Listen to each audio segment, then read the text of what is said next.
Abaddon really helps protect against that. And as long as you, because of the fact that Alliance have chosen a mid-game hero that doesn't take towers, it's just the SF, then like they didn't have to get this initiation. True. I think they decided like all we have to do is protect ourselves against the PA, and we push this to late game.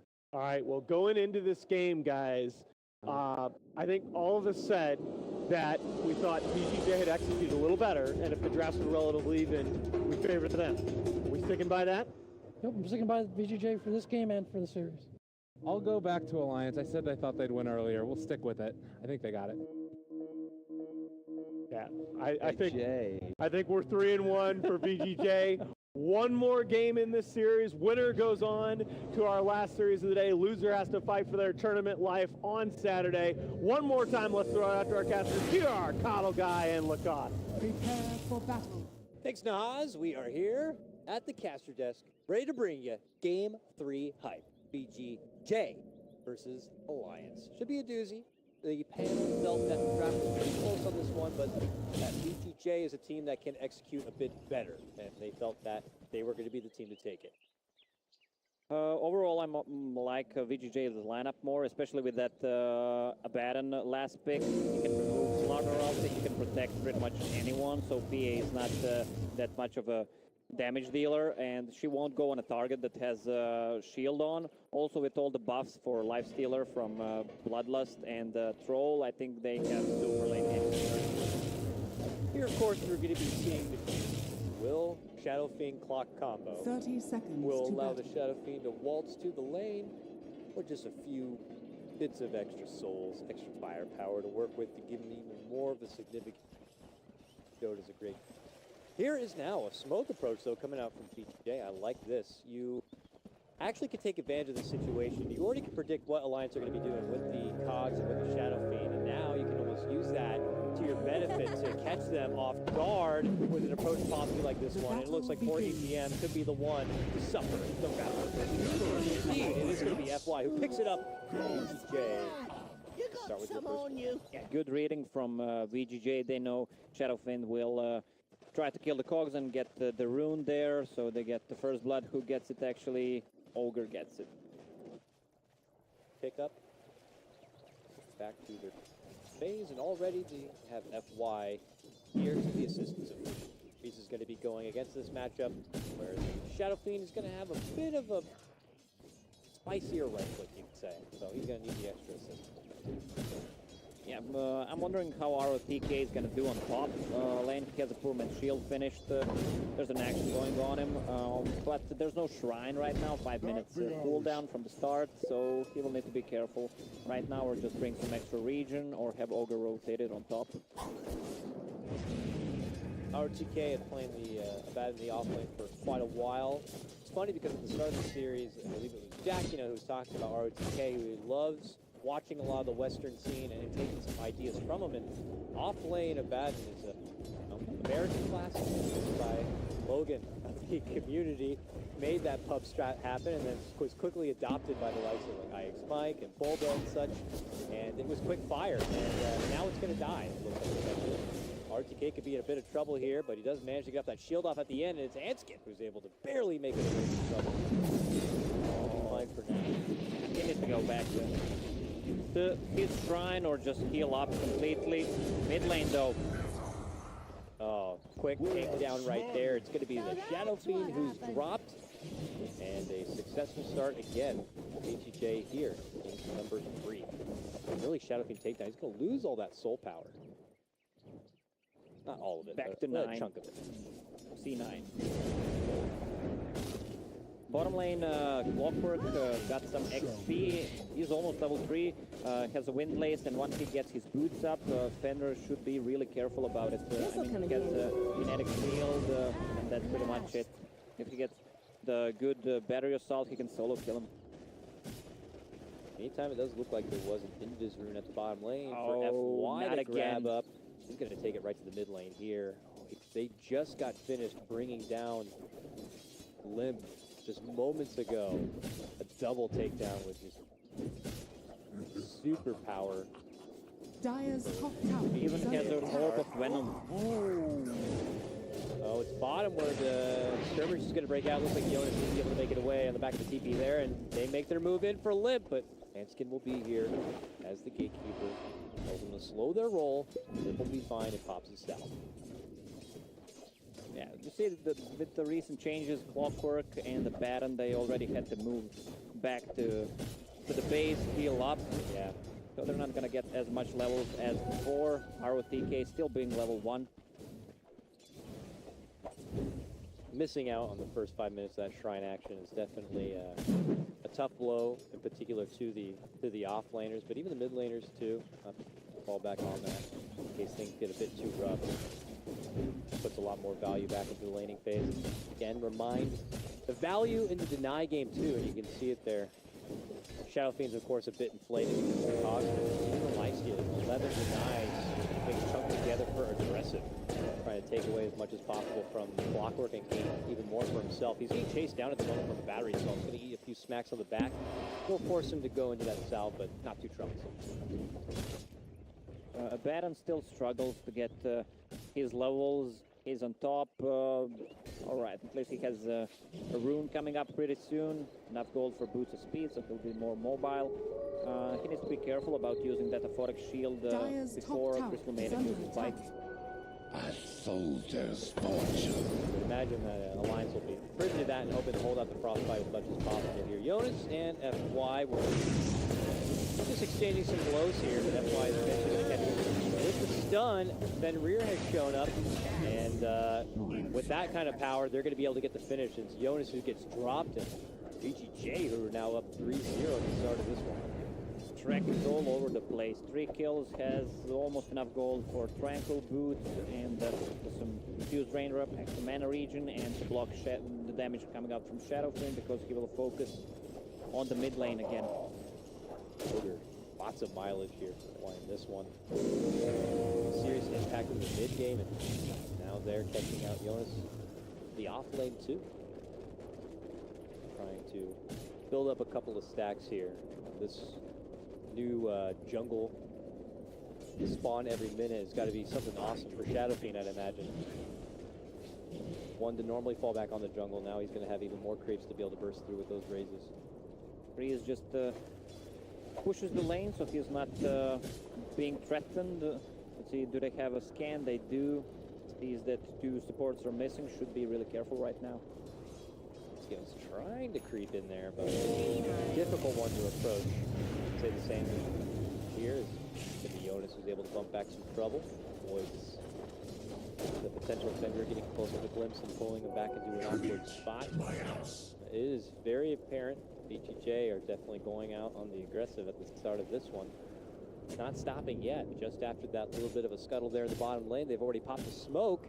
They are creeping on in. They get a ward to the high ground to see exactly where Limp is. And look at that. They're going to commit in and get a good kinetic field that actually traps them in. The follow-up stun will be there. Hanskin shows up, but they send them right back packing with a glimpse. They'll be able to move in and go for the finish and get it done. VGJ now up 4-0.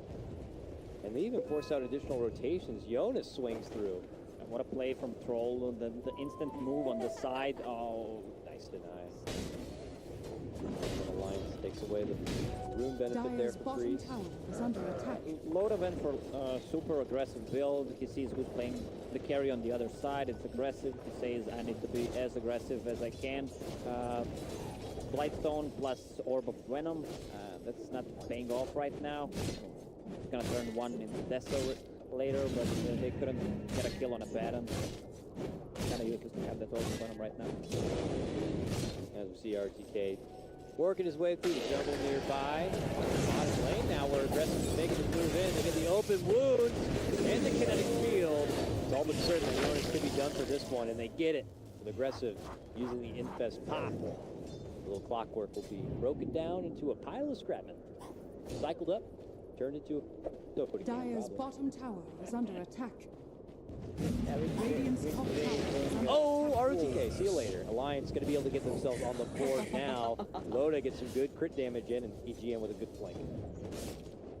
Yeah, VGJ just needs to continue putting the pressure on a mid lane. Shadow Fiend is sitting on 50 CS, but struggles to get the farm. He died twice already, giving some space for Slaughter on the mid. So it's going to be a death for Slaughter from starter needs to know that mid lane is tough, and he will learn it the hard way. The second he shows up to try to, casually farm some creeps, the Goon Squad suddenly shows up from VGJ and they beat the snot out of him. The rotational power and support staff from VGJ is quite ridiculous here. That's why Fenrir, power duo. That's what they're known for, pretty much. Okay. Load up with the rotation to the bottom lane, but the aggressive TP out. Load up with a rotation, but Rage TP, they got nothing to stop it because hook shot was used. Loda will continue to farm on the bottom lane. Yeah, he'll stay down there. If he had just a little bit more loving from the crit, maybe, but not going to be happening. Cancels out his TP scroll, and he's going to just reside in the jungle for now. But there he is. That's why he's been putting Limp in check pretty much this whole game. I mean, look at this. Oh no! Freeze is now rushing his way in. He's going to help to go for the finish, and they got it done. Nowhere feels safe for Alliance. They will be able to get a little bit of response here, freezing up and locking down FY under the tower, but the takedown of Shadow Fiend is certainly working. Oh, blockwork.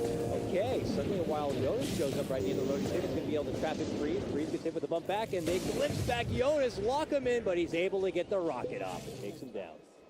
Oh, there's a lot of action going on this game. I mean, this is the forced reaction for Alliance to react to because of those Ogre Magi and the Disruptors rotations early on. And even with a Troll, they're diving a tier 2 tower at 10 minutes. That's really what you see every day. And that was with the Ignite and the clubbing coming in, it was all but certain that they were going to be able to get the finish onto that Shadow Fiend. But yeah, they do end up losing their goal at the end of it there. It's a little less palpable, but they're back into the prime ground now, and it's a aggressive versus loaded matchup. The Ogre kicker on the side. A little bit of free farm for Fenrir in the mid lane. We're getting close to 10 minutes, and supports have to try to bulk up to the level 6. Let's see if that Commander Shield online, for example. Multicast potential. Ogre level 6. If you get to level 6 at 10-minute mark, you should be. Oh, yeah, that's the rule. That's a support. That's a very happy support, level 6 by 10 minutes. Gonna do the old-fashioned way. Farming up through the lane. Multicast could be it. Aggressive looks to follow it up. Dota, can he blink strike to someone? He's waiting for the approach of the Shadow Fiend. Will blink strike right over to that. That's where VGJ will make the exit here. Or aggressive. He's finding himself inside a creep. Pinging it out right now. Aggressive going to be able to make it out here? Take the creep and walk away. Uh-oh. Now they hit it up with the amp. They burst it down. Aggressive forced to pop out. And now has to raise on to keep the home, but they got him with the hook shot. And now he's going to be brought down. Good patience from Alliance there. Not the strongest enemy I Earned him grapple the with. takedown. Yeah, even with the death of Aggressive, they're giving so much space to Abaddon on top lane. He wants to go for like a phase boots, but will probably skip it and just get that into Midas. So It looks like a borrowed time was forced out there from ROTK, and eventually TV back. Feels like trouble could be coming. He had been a bit of a silent one for his team on this one. It has ROTK, but I'm sure he'll be that paramedic for the team soon enough, and they might need him at the bottom lane sooner than later. Alliance have still lots of attention on that tier 1. But it looks like Freeze is going to try to do a bit of split pressure here. A tier 1 for him in the mid lane right now. Alliance can't really push right now. They try to force the main fight on the bottom, but couldn't do it. So they lost the tower. Extra gold for that Abaddon. Gonna get really decent timing on that Midas. 100 gold away. Then do you suppose any reason he changes his build-up of going into something like a Radiance? Or he might consider other options. Well, maybe a Solar Crest against all these heavy right clickers, Shadow Fiend, Phantom Assassin, That's and true. Starladder. Everyone has a minus armor thingy. Loda hasn't queued up his next item yet. Could decide to finish out the Deso sooner than later. Jonas spots out Freeze here and decides to hook shot in because he has help nearby. Then Fenrir steps in, hits him up with the Static Storm, and they suddenly just kind of turn on the clockwork and take him out. 20 Clockwork, he shouldn't be there alone. I mean, he can't get a solo kill even on Disruptor. He can stand him back. Maybe Ogre, but Ogre with Burn of Shadows, he is so dangerous. Looks like VGJ are going to make a rotation now towards the top lane where Loda had been free farming for a while. They're going to put their attention towards the next tier 1 they'd like to go for. Meanwhile, now rotating ROTK towards the bottom lane. Him and the rest are there right now. Setback though of Loda puts him back towards the top lane actually, but Hanskin's going to be able to move in with the crush and get the finish on that one. He's slotted up a Blink Dagger, getting closer to it now will help get him there that much faster. EGM and company will TP out before trouble will come, and they avoid getting picked off. Loda thinking about diving in and going for the Ogre. Good play by Alliance on the two sides of the map. On bottom lane, they managed to get a tower and TP'd out. Got a kill on mid. Also, we didn't talk about Starladder with one more CS. He's going to have enough gold for a Blink Dagger. 40-minute Blink Dagger. Position 4, Starladder. So it's magnificent. Very nice. And allows an initiation potential now. And also... Radiant's middle tower is under attack. Jonas stepping back Dire's into bottom action tower here. is under attack. Obviously going to be notating the big ancient camp being built up in VGJ right now. But there's an approach coming from Alliance, and Jonas is even going to be sweeping in from behind, it would appear. They'll see the rocket there. VGJ will probably know that this is not a safe area for them. Oh, Alliance rotate to the bottom lane instead and make the audible to go for a smoke. This is going to be a nice approach. VGJ is not expecting. They spot out aggressive. Now they already commit the hook shot, so he could go for a rage out, but it looks like he doesn't have a mana for a TP, so he's got to eat the cog and try to go out the other direction. Starts walking towards where the tier 1 would have been and towards ROTK, but now they're going to put their focus onto ROTK and finish him off. He ends up getting dropped. They'll settle for that one, but they may also be able to score a double takedown. Beautiful setup comes in from Hanskin. Alliance is all over the place, man. They're top, they're bottom again. Dire's top tower What's is with the falling. cooldowns on their Yeah, TPs? I don't know. They were okay. Yeah, Alliance really just getting all hands on deck for that one. Come out huge with their bottom lane ambush. Can't quite follow it up with any further objectives, but it definitely sets them a bit ahead. Jonas will be heading up and towards around the corner. Still kind of keeping that ancient camp in check here. We expect a lot of core staff to build this game. Against Clockwork, it's a must-have. Also against Knife. There's actually 3 core staffs queued up on the side of Alliance. Oh yeah. And this is gonna be fun. Yeah, that's a really smart call. Obviously, the Force is already very good against the Clockwork, but it's potentially kite away from the PA is going to be just incredibly potent. So VGJ trying to itemize appropriately to be able to bring them back a bit. It's only a slight advantage at the moment for Alliance. We're good. We're going. We're on pause. We're getting back into action. We are going to be talking about the game because the game is underway. Where did we leave off? A recent skirmish by Alliance made a strong movement towards the bottom lane. They found themselves with 2 precious pickoffs, and now they're going to be looking for potentially more. Spotted out FY, hit him up with the freeze, and then they quickly head the other direction. Feisty Alliance squad, it doesn't stop there. They double back under their shrine, hit a smoke, and go back to work. Eyes on the mid lane here. Everyone, though, from VGJ are around with the exception of Freeze. He's currently in the top lane, but he could TP and kill up. Instant smoke from Alliance with that DD rune picked up. They want to fight. Ooh, And yes, they're they in. do. Stun onto ROTK, and then Jonas is going to be able to come from back, while on the other side, they set up a static storm there to be able to get the takedown of Fenrir. Now Chippy Loader looking to head to the high ground, but he has eaten a lot of damage.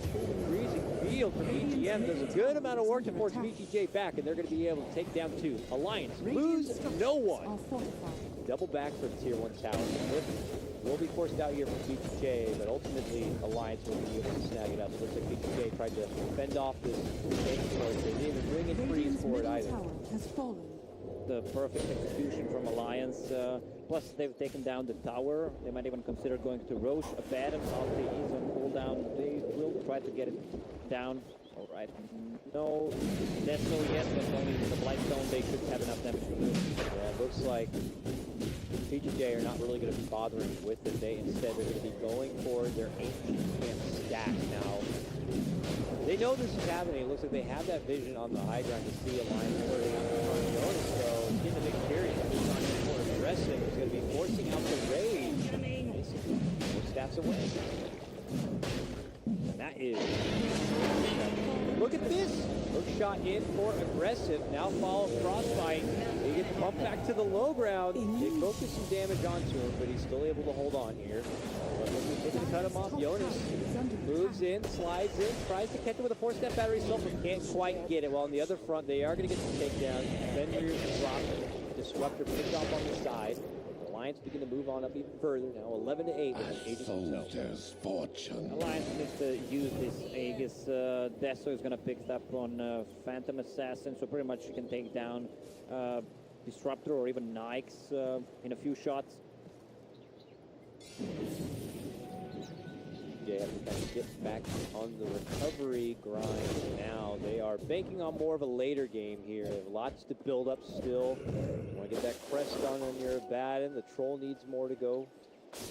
He is swatted up. I can't quite see what it was. Yeah, it was first, it was a BKB, after the Manta, then it was Shadow Blade, now it seems to be Diffusal Blade. Well, he has enough time, only has 200 gold. He can't buy much with that. We'll hold stop at net worth for now, but Alliance hold a lot after that. And it's been an uncharacteristic start for aggressive. He's been bullied quite a bit. Trying to find himself on the recovery path back. Yeah, with that Midas is going to be a really late Midas pickup on him. He's going to get back into the game, but he needs like another 10 minutes. Plus, he needs to build an MKB if he wants to hit Phantom Assassin. Pretty good jersey stack going to be farmed up there from Alliance with 15. Take their party all the way up and through to that top lane, where they still have one more tier 1 standing for them to bring on down. They are going to be heading that direction as a possible defense. It looks like they're pinging out for a possible smoke play. Yes, they are. Radiant's top in. tower is under But they end attack. up crossing paths with Jonas nearby. Manages to pop a couple of the smokes. Now he walks back in towards the arms of ROTK. Now he just forces himself out there. Aggressive. TP's in.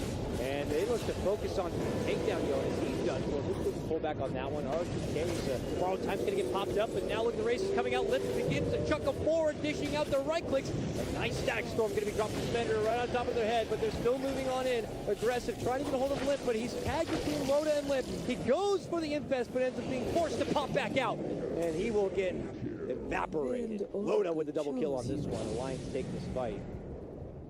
Force VGJ back home. Not sure VGJ should have fought there. Aegis is still up on Loda, and that space is so small, especially for Clockwork Cogs and good CM multi. They really can't bypass that. I mean, it's a big ramp, not a big ramp, and it's easily blocked by Clockwork. Good choke point to have a team like Alliance fight it. I certainly agree with that. It looked like there was potential there. VGJ also have some decent choke point fighting with that static storm, but it looked like by that point Alliance had gotten off what they needed. Potentially, Lips pull back onto Loda. He simply strikes away from the trouble. OTK there was soaking a lot of the damage, but Alliance are looking to siege on at this moment. Now Loda, considering a dive in, will force that with borrowed time. Follow-up's going to be there. Jonas swings in, bumps RTK closer to his team. The vision, they will get it. Now for more, aggressive. Chopping on in with the power of the Troll ulti. Still not going to be enough. He will get the finish on the clock. Perfect execution once again from Alliance. Loda just trying to use that borrowed time on a Abaddon, and once it's used, Clockwork just goes in instantly, blocks the enemy team with the Cogs. Also with that double 4-step, one on the Shadowfiend, one on Clockwork. Pretty much impossible to fight for VGJ right now. Yeah, it's a very awkward spot for them, and they already begin to feel like they could be in a situation where the map's going to get restricted, and they will not have the farm available to them to take this into the later portions of the game. They have a team that, or they have a draft that just takes time to ripen up. They're just not going to get that nourishment. It's just too much pressure being built up from Alliance, so just playing the lineup appropriately, really taking it to VGJ here. Yeah, VGJ's lineup definitely needs more time. needs more items. BKB on Troll, probably at one point. Also, they need that crest finished on Abaddon. Also, the thing is about Nikes, usually you don't see Nikes not having that big brother he can hop in. There's really nobody here for him to just easily hop in and get into the midst of the fight. If they were even in a position where they were taking an aggressive approach to Alliance in a fight. But with Aegis gone, Alliance can still kill that tier 2 tower so easily. Seems to be done for. No presence here from VGJ. They have taken their train all the way up above, farmed through the safe territory of Alliance's side. But Alliance are already moving through and clearing out now tier 2 towers. This is looking all great for them. VGJ just in a frantic farm phase Radiant's right bottom tower is now. Here under comes attack. Alliance. They have smoked up and they're going to be trenching their way right up and through the river, looking to cut off anyone from VGJ's side. They just narrowly missed Freeze crossing the river. They're pinging out now. Are they going to head up that way? Oh, they head up right towards Fenrir. He's going to be the first one to pop the smoke. He will get quickly taken care of. Nice rocket to spot out where ROTK's going. He's going to go for the hook shot. Yes! Moves in, finds connection right on top of him. And now the borrowed time comes out. Loda will simply wait for it to be concluded, and then they'll battle it out inside the cog. Loda is just becoming a monster on PA right now. BKB, he has enough gold to buy it. There's pretty much nothing to stop PA right now. See the frantic farm of Freeze trying to get himself into a relevant position to be able to swing it out with the PA. Feels like he's a huge fighter right now. All right, Aggressive is building something interesting. Having Halberd with the new patch, you can't dispel it anymore with a BKB, so that could do some serious work. Also, the evasion coming out from it. I like this pickup a lot, actually. This could be quite a surprise to Alliance if they're not really prepared for it.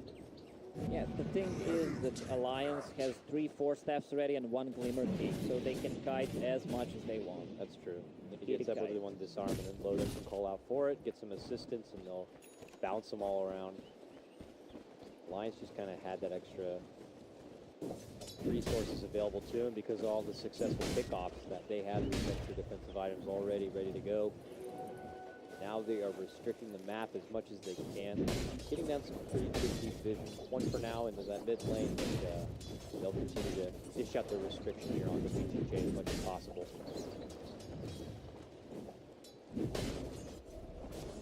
Get farms it up, but it looks like they're going to get more time to work through the Roche here. Rock it on. Yeah, I can't see the items on the heroes. That's funny. Yeah, you can't see the items on your screen anymore. Go to screen like that, I guess. Yeah, Oh, we'll well. just switch to another screen, I guess. 10K, nearly of a network advantage. Swinging a miss on that hook shot there. Alliance just in a firm grasp onto this one. VGJ will just continue to defensively turtle up a bit. Try to hide out for as long as possible. Pressure's on from Alliance's side to just force VGJ indoors as much as possible. Alliance, only one tier 2 left to take down on mid. They can just take it down pretty easily right now and wait for the next turn. And now it's going to be Alliance sieging in for tier 2s. Radiant's middle tower is under VGJ attack. might have to pass on all these opportunities until it's high ground territory where they feel like they might be at best. A good choke point for them to get that decent stack storm down, but again, by that point, it'd be Alliance who potentially going to have all those extra defensive items ready to go to avoid the trouble. Radiant's middle tower is under attack. You can join me over on this side. I'll join you in this. Come over Dire's this bottom side. tower is under Share attack. some love. Dire's structures are fortified. Saw a matchup that looked like there were maybe potential offlaners between each side. They're getting bloodlust on the tower, trying to make it even bigger and scarier, but eventually Loda will move in and get the last hit done. They would gladly answer your questions. How big is your tower, especially with a holder in their team? Oh yeah. Now it's Alliance going inside the pit. And there's our new level Dyer's 15. bottom tower is under attack. Going to be picked up by them. Got to feel pretty good about taking a fight now if you're Alliance. I don't think you want to stall out much longer. VGJ's lineup is only going to get more potent with time, and if they learned anything in game number 2, hold on to your advantage while you got it. Yeah, it's time to push for Alliance with Cheese and Aegis. And they're in on nice work at Ogre. He tried to get out there to get that ward down. It could cost him a bit. It cost him his rage and some extra assistance from his comrades to get him inside. Alliance are here at the front doors. They look at the closest one out. Flip begins to go to work on that tier 3. Jay are just kind of stuck in a watcher position right now. They don't have any good initiators. They have no way to just jump into the fight and make something happen. It's almost as if they're going to have to bank on a misstep from Alliance here to get anything going. The MKB finish on gold. He had enough gold. Sadly, we can't see it, but that would be a good pickup. That would allow him to seriously have the man fight against Loda. Probably go all in for it. It means he doesn't have a buyback here. Alliance playing this one very cautiously and aggressive. Suddenly in for the fight, but right back out. Follow up there from Jonas. Aggressive gets the quick force step out to safety. Now they look to isolate Jonas. He's trying to go for the finish, but he does find his way back outside the base. Now it's going to be attention onto the racks here. Kinetic field continues to lock him inside, but Alliance not overly threatened at the moment. Loda can be movement, help get the finish. Now Limp dishing out the Requiem. A lot of damage onto Aggressive. He's forced back, but still holds on to his life. Alliance will rack down and get the finish there. Radiant's top tower. 2 racks is going to go down. Alliance walk away with a big win. They get the pullback for EGN. They'll probably get the Crystal Maiden down, but Alliance are okay with that. at least it's something, huh? Yeah, it's something. Well, with they still have Aegis and the full Cheese. So what Alliance should do, just kill that shrine and come back, kill the mid racks as well, because Aegis is not gonna run out anytime soon. So now Alliance in firm grasp can pull away. They'll wait for the return of the Crystal Maiden. Probably get these lanes reset a bit. Their bottom lane getting pushed in.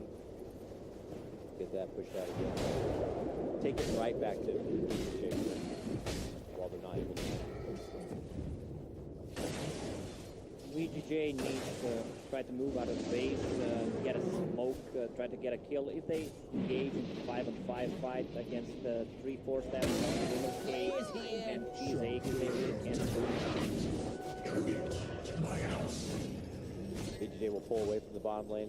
Second Alliance does approach. Yeah, they're just still scrapping what they can here. Got that halberd finished and it's slotted up the AC in hopes of being able to farm that long, but of course with VGJ you gotta factor in a savings income for that buyback. At that point here for Alliance. They are striding their way down this bottom lane. They're looking to get it and looking to get a spot into the next series here if possible. The thing is, when you're sieging right now in dispatch, it's easier to take down the top and the bottom side because of the shrine placements. Further away, especially on the bottom and the top, they're more concentrated on the mid. I think that's going to be a thing pretty soon.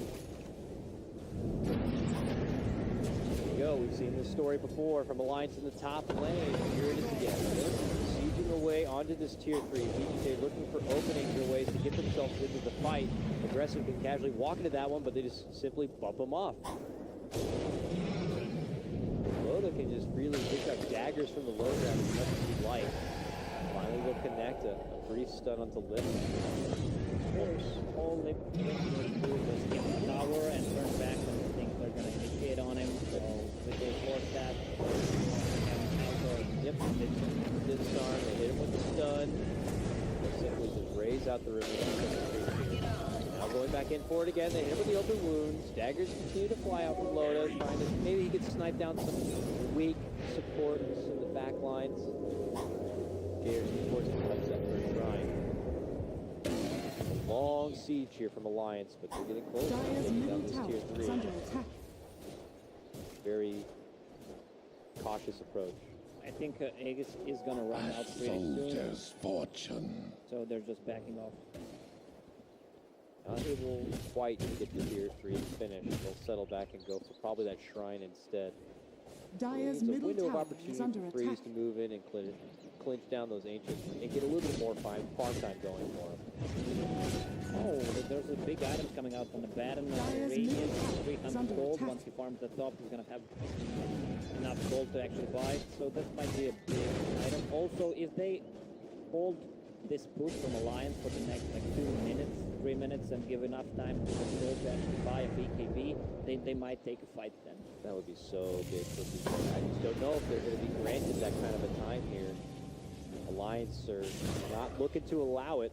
They continue to siege away here and trying to being able to take down this tier 3 and then closing this one out before those precious items come online, because I'm with you. Radiance and BKB comes together and suddenly BK's lineup has a lot more potential than it ever did before. It looks like finally the tier 3 may crumble it down, but as I say, that aggressive scoots on in. Maybe he got forced in, but okay, on the way back out of his rage, follow-up hook shot's going to be there from Jonas. They're going to be able to go for the quick finish of that Ogre as he gets dropped. Tier 3 finally going to be taken apart now. ROTK going to be forced to choose borrowed time. They get a hold of aggressive here. He turns it around, looking to go for the finish onto Jonas. They drop the Static Storm right on top of those cogs and quickly head out the other direction. Loda trying to find a chase, can't quite get it. Heads back the other side and gets the slash finish onto aggressive. No buyback. Now they look to Fenrir. They could be able to burst them down, but the Rexes are exposed, and EZM begins to go to work on them. Handskin fighting, looking to fend them off. Freeze, dishing out the tomahawks, forces Handskin back.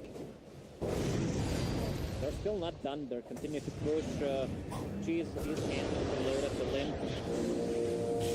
Working his way through that Rax. Now they're able to lock in and take out Freeze. He's going to be forced to buy back. And what could be the final hurrah of defense? Lions are able to get their Rax, and they think about walking away. Hook shot a bit all over the place there, but he ends up going down. Good pullback there from VGJ on that one. The BKBs are on cooldown, but can they chase? Quick potential turnaround from Alliance. They're looking to blast apart the Ogre. He gets the force to the low ground. He seems to be barely holding on to his life, but Florida, godlike now, jumps in and takes him down. And Limp, moving in, huge raise, double kill. Alliance are going to be able to get it done. Puts the nail in the coffin. And VGJ are going to be sent down to the lower bracket of this group. Alliance, we will be seeing them. Yeah, Alliance after the poor performance, not maybe because of the performance, but because of the bad pick during the pick phase. But right now they're showing what they're made of. Like this team play with 4 staffs, like just insane. Alliance had a lot to fight through in this series. Game number 1, on Saturday. One more time, let's throw it out to our casters. Here are Coddle Guy and Lacoste. Prepare for battle. Thanks, Nahaz. We are here at the caster desk, ready to bring you Game 3 hype. VGJ versus Alliance. Should be a doozy. The panel felt that the draft was pretty close on this one, but that VGJ is a team that can execute a bit better, and they felt that they were going to be the team to take it.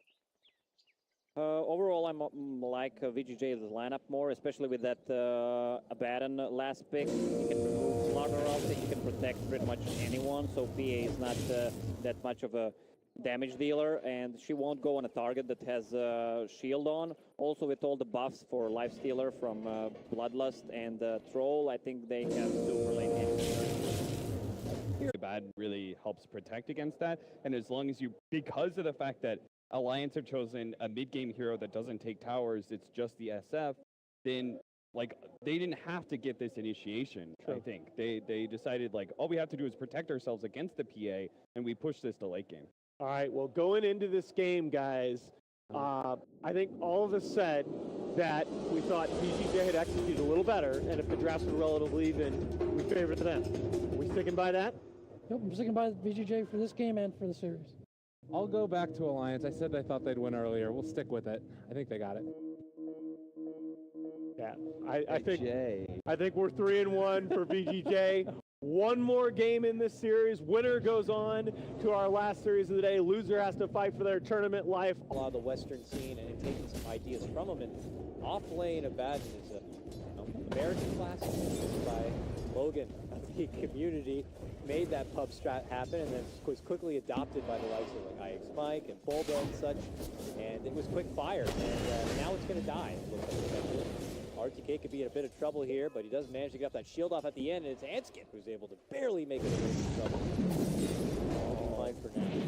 He needs to go back to his shrine or just heal up completely. Mid lane though. Oh, quick takedown right there. It's going to be the Shadow Fiend who's dropped. And a successful start again. VGJ here in number 3. Really, Shadow Fiend takedown. He's going to lose all that soul power. Not all of it. It actually, Ogre gets it. Pick up. Back to their phase, and already they have FY here to the assistance of Reese is going to be going against this matchup, where the Shadow Fiend is going to have a bit of a spicier right foot, you could say. So he's going to need the extra assistance. Yeah, I'm wondering how ROTK is going to do on top lane. He has a poor man shield finished. There's an action going on him, but there's no shrine right now. 5 minutes cooldown from the start, so he will need to be careful right now, or just bring some extra region, or have Ogre rotated on top. RTK had playing the bad in the offlane for quite a while. It's funny because at the start of the series, I believe it was Jack, who was talking about RTK, who he loves watching. Of course, we're going to be seeing the Will Shadow Fiend clock combo. 30 seconds will to allow battle. the Shadow Fiend to waltz to the lane, or just a few bits of extra souls, extra firepower to work with to give him even more of a significant. Dota's a great. Here is now a smoke approach, though, coming out from VGJ. I like this. You actually can take advantage of the situation. You already can predict what Alliance are going to be doing with the Cogs and with the Shadow Fiend, and now you can almost use that to your benefit to catch them off guard with an approach possibly like this one. And it looks like 4EGM could be the one to suffer the battle. Indeed, it is going to be FY who picks it up. VGJ. Start with your first. Yeah, good reading from VGJ. They know Shadow Fiend will try to kill the Cogs and get the rune there, so they get the first blood who gets